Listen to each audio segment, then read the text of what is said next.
Assalamualaikum warahmatullahi wabarakatuh. A'udzubillahi minasyaitonirrajim. Bismillahirrahmanirrahim. Alhamdulillahi rabbil alamin. Wassalatu wassalamu ala asyrafil anbiya wal mursalin Sayyidina wa maulana Muhammadin wa ala alihi wa sahbihi ajmain, amma ba'd. Pemirsa TV Tabalong, dalam program acara Pelita Hati, dimanapun Anda berada, semoga senantiasa dalam ridhonya Allah Subhanahu wa Ta'ala. Ada dua sifat yang bertentangan di dalam diri manusia. Pertama, ada sabar, dan yang kedua ada marah. Apabila sabar seseorang itu lebih menonjol, maka seseorang itu disebut dengan penyabar. Dan apabila marahnya yang lebih menonjol, maka seseorang itu disebut pemarah. Yang jelas dua sifat itu ada dalam diri manusia. Ada seorang laki-laki pernah datang kepada Rasulullah Sallallahu Alaihi Wasallam. Ia mengatakan kepada Nabi, "Ausini ya Rasulullah, wasiati ulun." Maksudnya, wasiati ulun sesuatu nang sedikit kada banyak, tetapi bermanfaat untuk dunia, untuk agama, dan bisa mendekatkan diri kepada Allah. Nabi menjawab, "La taghdab, jangan engkau marah." Laki-laki itu bertanya lagi kepada Nabi dengan harapan ada nasihat selain itu. Nabi tetap menjawab, "La taghdab, jangan pemarah." Ia kemudian bertanya lagi, Nabi tetap menjawab, "La taghdab, jangan pemarah." Hadis riwayat Imam Bukhari. Nah, pemirsa TV Tabalong rahimakumullah, dari cerita tadi, artinya salah satu daripada wasiat Nabi kepada laki-laki tadi, jangan pemarah. Mungkin jadi Nabi tahu orang itu adalah pemarah. Marah itu adalah mendidihnya darah di dalam hati karena datangnya hal-hal yang tidak disukai, dan ada kehendak untuk melampiaskan kemarahan itu. Itu arti marah. Dan marah itu menurut Imam Al-Ghazali akan berpengaruh kepada orang yang marah itu zohir dan batin. Dari segi zohirnya, coba kita lihat orang yang marah, kulitnya bisa berubah, muhanya habang, matanya menciling. Dari segi lidahnya, ia bisa mengumpat, menyumpahi orang, berdusta, menggibah, memfitnah, bahkan bisa membuka aib orang yang dimarahinya tadi. Kemudian berakibat juga pada tangan dan kaki, ia bisa menampar, menampiling, meninjak, melukai, dan ia juga bisa membunuh. Itu kalau ia mampu. Munnya kadoni melawan, bisa piring pacahan, bisa panci tarabang, bisa juga ya lah. Nah, itu akibat zohir daripada sifat marah tadi.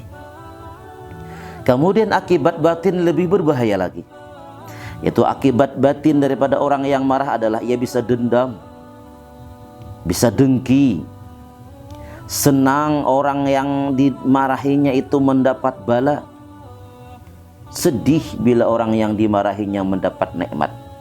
Sedangkan itu sifat-sifat yang tercela. Jadi dari sifat marah tadi akan timbul banyak penyakit-penyakit yang lain. Dengki aja sebuting itu sudah bisa memakan, ujar Nabi, akan kebaikan seperti memakannya api ayat akan kayu bakar. Belum lagi akibat-akibat yang lain daripada sifat marah itu. Rasulullah Sallallahu Alaihi Wasallam bersabda, "Al-ghadabu yafsudul iman kama yafsudus sabrul asal." Sabrul asal. Marah itu bisa merusak keimanan sebagaimana merusaknya cuka akan madu. Jadi keimanan bisa rusak gara-gara sifat marah tadi. Nah, orang marah tuh kada terkendali lagi. Terkadang Orang tuh narahatan marah nang diucapakannya tuh andainya orang itu rahatan kada marah nya kada purun ucapakan gitu, tapi bila rahatan marah rahatan sarik purun. Man, itu akibat dari marah. Kemudian lagi Nabi bersabda, ma ghadaba ahadun illa asqa ala jahannam, tidaklah marah oleh seseorang kecuali hampir ia atas neraka jahanam. Jadi orang nang marah tujuan Nabi parak lawan neraka jahanam. Kenapa? Banyak timbulan maksiat-maksiat dari marah tadi. Kemudian Imam Ja'far bin Muhammad Al-Baqir berkata, al-ghadabu miftahu kulli syarrin. Marah itu anak kunci atau pembuka setiap kejahatan. Bila sudah marah, timbulan lagi penyakit-penyakit yang lain tadi. Dendam, memukul, dengki, dan lain-lain. Kemudian Nabi bersabda, laisa syadidu bisur'ati, innama syadidul ladzi yamliku nafsahu indal ghadab. Bukanlah yang dikatakan hebat itu orang nang kada kawa dikalahkan, kada kawa dirabahakan oleh orang nang banyak. Bukan itu Nabi orang nang kuat. Orang yang kuat itu ialah orang yang mampu menguasai dirinya ketika marah. Nah, jadi orang nang kawa mengendalikan emosi rahatan marah itu Nabi orang nang kuat, bukan orang nang kada kawa dirabahakan lain gitu.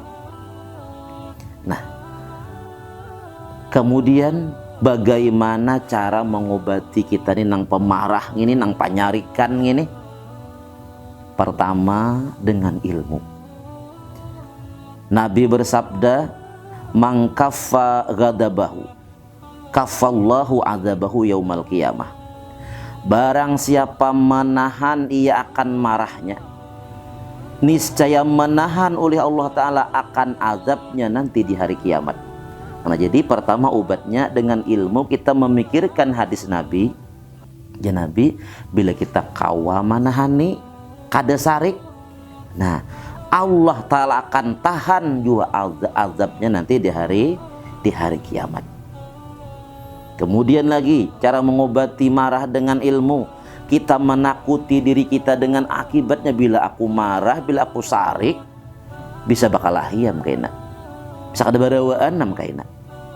Nah, itu dengan keilmuan kita, cara kita untuk menghindari daripada marah.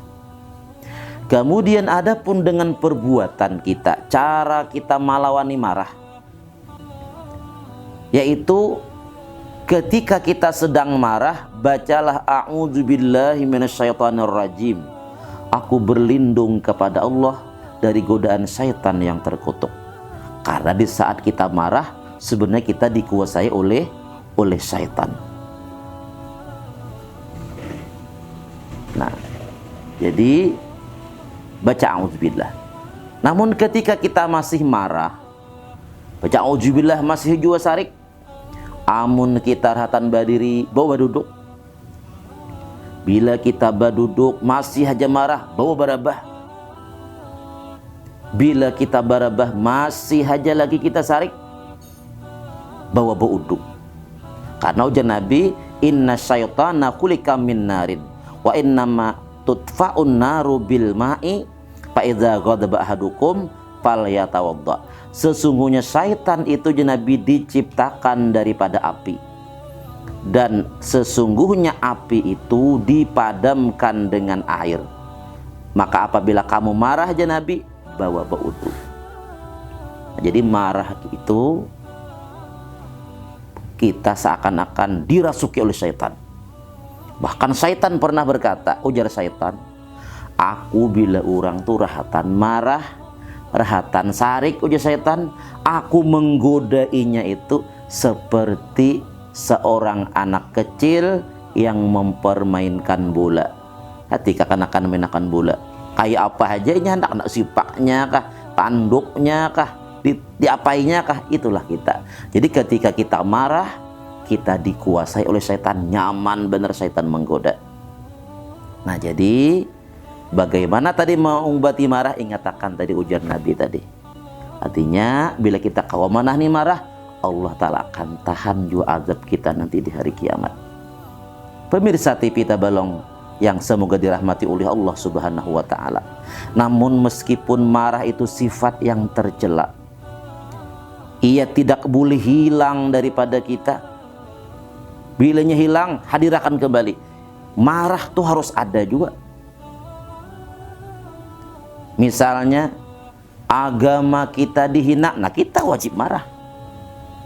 Anak kita melakukan maksiat, kada sembahyang, kada puasa, kita wajib marah supaya untuk mendidiknya. Jadi meskipun marah tadi sifat yang tercela, ia wajib ada juga. Jadi intinya sifat marah itu kita bisa menguasai. Kapan kita harus marah, kapan harus memaafkan, dan kapan kita harus sabar. Jangan salah kita menempatkannya. Anak kita maksiat, sabar. Jangan sabar, kita disuruh untuk marah. Agama kita dihina orang, jangan sabar, disuruh untuk marah. Nah, jadi intinya kalau kita tadi sifat sabarnya lebih menonjol, kita disebut penyabar. Kalau marahnya lebih menonjol, kita disebut pemarah. Tapi sebenarnya adalah kita disuruh untuk mengendalikan marah. Kapan harus marah, kapan harus memaafkan, dan kapan harus bersabar. Pemirsa TV Tabalong rahimakumullah, kita lanjutkan dalam season kedua tanya jawab.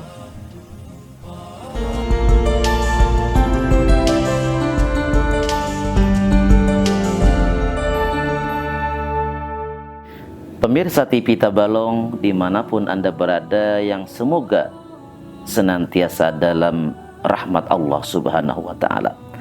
Ada beberapa pertanyaan yang masuk tentang masalah marah ini. Pertanyaan pertama, bagaimana Islam memandang marah? Apakah ada jenis marah yang diperbolehkan atau bahkan dianjurkan? Nah, jadi Islam memandang marah ini adalah salah satu sifat yang tercela. Cuman ada marah yang dibolehkan, bahkan dianjurkan, memang ada. Bahkan diwajibkan kita marah. Seperti yang sudah kita bahas tadi, seperti yaitu agama kita dihina, Al-Quran kita dihina, syariat kita diremehkan, wajiblah kita marah. Dengan adanya marah inilah kita bisa berjuang membela agama. Kemudian marah juga kita gunakan tadi andainya ada anak-anak kita, cucu kita, atau orang-orang yang menjadi bawahan kita. Mereka melakukan maksiat atau sesuatu yang tidak dibenarkan oleh agama, wajiblah kita sebagai atasan untuk marah supaya menegur mereka, meluruskan mereka yang tersalah. Nah, itu marah yang dianjurkan dan dibolehkan. Kemudian pertanyaan yang kedua, apa dampak negatif dari marah yang tidak terkendali dalam kehidupan seseorang, baik secara spiritual maupun sosial? Nah, dampak negatif dari marah seperti yang kita ceritakan tadi, kata Imam Al-Ghazali, marah itu berdampak zohir dan batin. Zohirnya anggota tubuh semuanya berubah. Mata menciling, marangut, habang muha. Nah, tangan bisa memukul, bisa meninjak, melukai dan membunuh. Nah, itu dampak negatif. Nah, adapun dampak, nah itu dampak negatifnya lah secara spiritual. Yang jelas dulu timbul dendam, dengki. Nang kayak apa orang nang dimarahi itu supaya inya jatuh miskin, supaya bangkrut, supaya ampih dari jabatannya, itu nang ada di hati kita. Dampak sosialnya bila sudah marah nih, macam-macam lagi di kampung ya lah. Nah, dia bisa memfitnah, macam-macamnya lagi. Nah, kemudian Yang ketiga, bagaimana Rasulullah Sallallahu Alaihi Wasallam mengelola rasa marah? Apakah ada contoh dari sunnah yang bisa kita teladani dalam hal ini? Nah, jadi kalau Nabi sepanjang itu pribadi Nabi dihina, Nabi kada pernah marah.